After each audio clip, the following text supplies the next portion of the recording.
Good morning friends. সকালে মন্দিরে গিয়েছি, শিব মন্দিরে। মন্দির থেকে পুজো করে এখন ঘরে আসছি। এসে দেখি বাজার এনেছে। কি কি বাজার, চলো দেখি। বাজারগুলো এখন বের করব।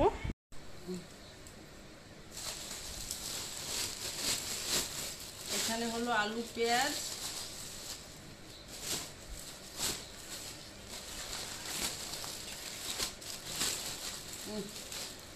পুঁই শাক, টাটকা টাটকা পুঁই শাক, আর হলো আদা। এই ব্যাগে কি আছে দেখি। ফুলকপি, ধনিয়া পাতা, কাঁচা কলা, আর হলো টমেটো। টমেটোগুলো ভালো পাকে নাই। কি রান্না করব শুনছো? পুঁই শাক। পুঁই শাকটা রান্না করবো আজকে নিরামিষ। আজকেও নিরামিষ রান্না হবে। বড় মেয়ে বলছে সাদা খাবো আজকে, আইসু কিছু খাবো না। তাই আর আইসু কিছু করবো না, সাদাই রান্না করি। ডাল ভাত করেছি, এখন এই পুঁই শাকটা রান্না করবো। পুঁই শাকের ঝোল করবো, গামাখা।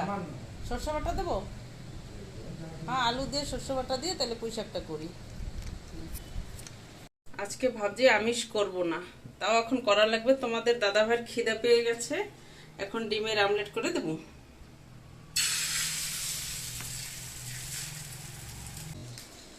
এখন আমি সবজি কাটতে বসলাম। পুঁই শাকটা কাটি। তুই কি খেয়ে আসছিস আমার বাড়ি থেকে? ইয়ে চলতেছে না বন্ধ করে দিছিস? জল চলতেছে। চলতেছে। জল খেয়ে আসছো? এই আমার একটু ফ্রিজে ঠান্ডা জল দে তো। ওইটা খাবো না, ওইটা খাবো না, ফ্রিজে ঠান্ডা জল দে। তুমি খাবা ভাত দুপুরে? এখন তো দুপুর হয়ে গেছে, 12টা বাজে। এখানে বস সেজু। এই যে এখানে বসো, এখানে এখানে পিছন থেকে যাও, এখানে বসো। একটা আলু কেটে দেবো।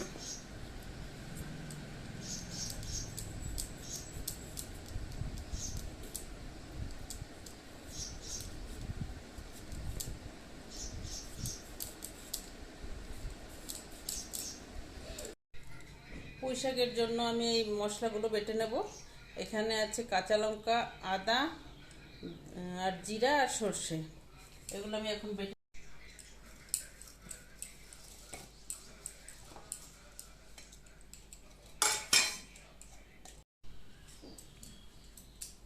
লাগবে। আরেকবার একটু বেটে নিই।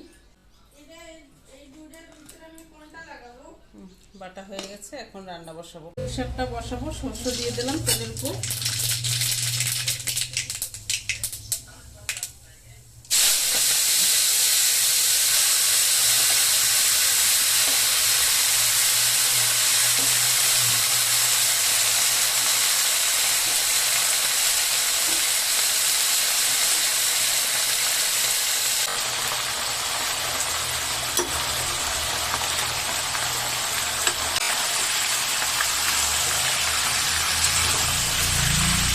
নুন হলুদ দেওয়া হয়েছে, পরে নাড়াচাড়া দিয়ে এই যে বেটে রাখা মশলাটা এখন দিয়ে দেবো।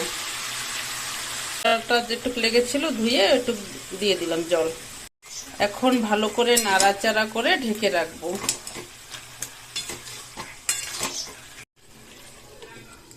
ঢাকনাটা চাপা থাক একটা 15 মিনিট, তারপর হয়ে যাবে। সিদ্ধ হয়ে গেছে তরকারি। আর একটু সময় ঢাকা দিয়ে রাখবো।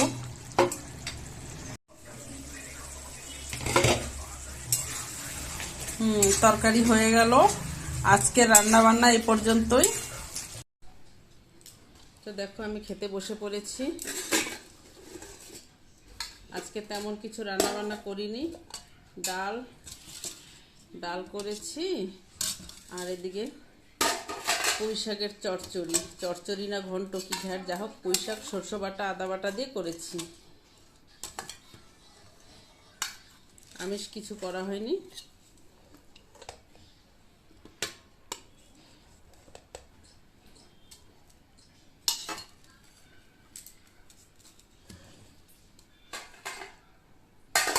তাই দুপুরে খাওয়া দাওয়াটা করি এখন আমি এইখানে রাখি আজকের মতন।